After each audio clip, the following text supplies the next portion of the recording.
Aujourd'hui, on va décortiquer la viralité sur TikTok, mais version 2026. On laisse de côté les suppositions et la chance et on passe en mode ingénieur. On va voir comment on peut, de manière presque scientifique, construire un succès prévisible.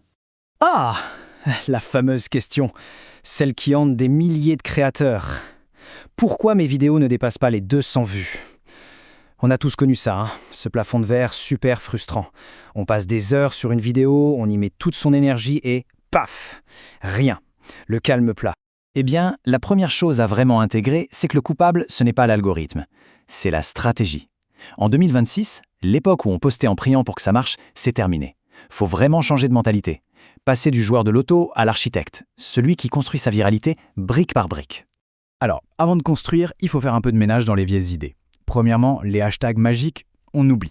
Ce qui compte maintenant, ce sont les mots-clés, ce qu'on dit et ce qu'on écrit. Ensuite, l'algorithme n'est pas une loterie, c'est une machine qui cherche une seule chose, la rétention. L'idée de devoir poster 3 fois par jour, faux. Une seule bonne vidéo longue et performante écrasera toujours 3 vidéos moyennes. Et enfin, non, la qualité 4K n'est pas un pass obligatoire. Une esthétique lo-fi bien pensée, plus authentique, peut être bien plus efficace. Parfait. Maintenant qu'on a balayé ces mythes, entrons dans le vif du sujet. On va commencer par le début. Diagnostiquer précisément ce problème des 200 vues. Voilà le chiffre qu'il faut avoir en tête, 400 millisecondes. C'est le temps moyen qu'il faut à une personne pour décider si elle regarde la suite ou si elle continue de scroller. Moins d'une demi-seconde. C'est une fenêtre de tir minuscule pour convaincre.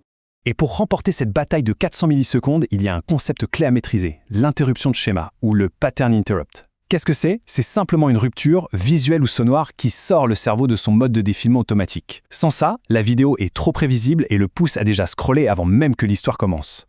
Ok, on a compris pourquoi une vidéo échoue dès les premières secondes. Maintenant, mettons-nous dans la tête de la machine. Pour réussir sur TikTok, il faut arrêter de le voir comme un simple réseau social et commencer à le traiter comme une science de la distribution de contenu. Tout se joue ici, sur ces courbes. À gauche, on a ce qu'on appelle la falaise. C'est la chute brutale de l'audience dès les premières secondes. C'est simple, c'est la mort quasi instantanée de la vidéo. À droite, c'est la lente combustion.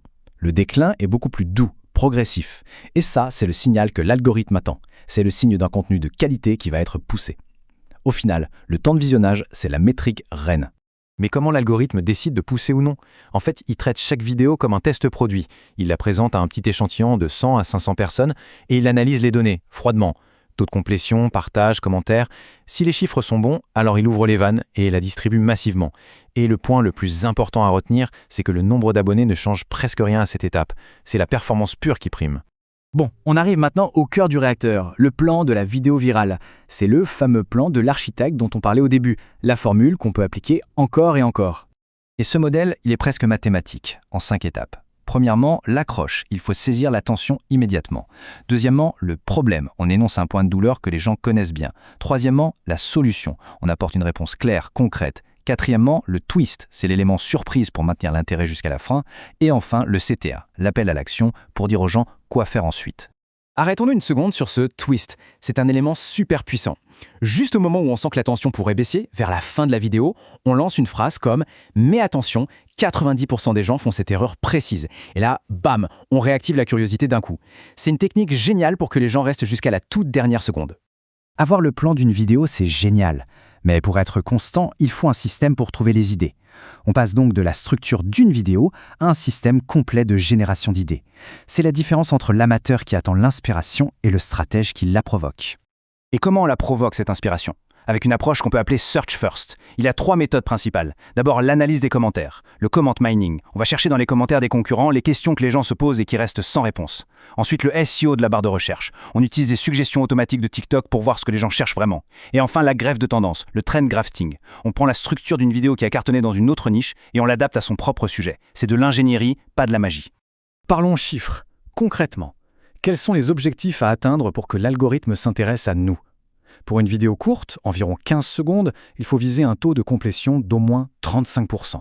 Pour une vidéo plus longue, de plus d'1 minute, un taux de 20% est déjà un signal très positif. Voilà des cibles claires et mesurables. On a vu comment faire des vues. C'est bien, mais ce n'est pas le but ultime. Dans cette dernière partie, voyons comment on transforme cette attention volatile en une véritable communauté. Parce que le vrai objectif, il est là. Et ça nous amène à une distinction cruciale. Les vues, c'est une métrique de vanité, ça flatte l'ego. Le profit, ou plus largement la valeur qu'on construit, c'est une métrique de santé. Le but n'est pas de faire un coup d'éclat, mais de bâtir quelque chose qui dure. Et pour construire cet actif durable, il y a 3 piliers. Le premier, créer une connexion. Parler face caméra, partager une perspective pour fédérer une vraie tribu. Le deuxième, convertir le trafic. Utiliser des bonus, comme des guides gratuits, pour amener les gens à nous suivre en dehors de TikTok.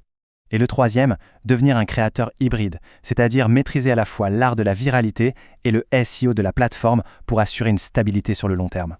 Pour conclure, je crois que cette phrase résume absolument tout.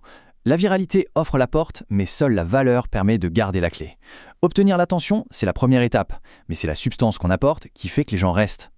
Alors pour terminer cette analyse, la question est toute simple et elle s'adresse à tous les créateurs. Le contenu que l'on produit, est-ce un ticket de loterie qu'on gratte en espérant gagner ou est-ce un plan d'architecte réfléchi et méthodique? En 2026, c'est ce choix qui fera toute la différence.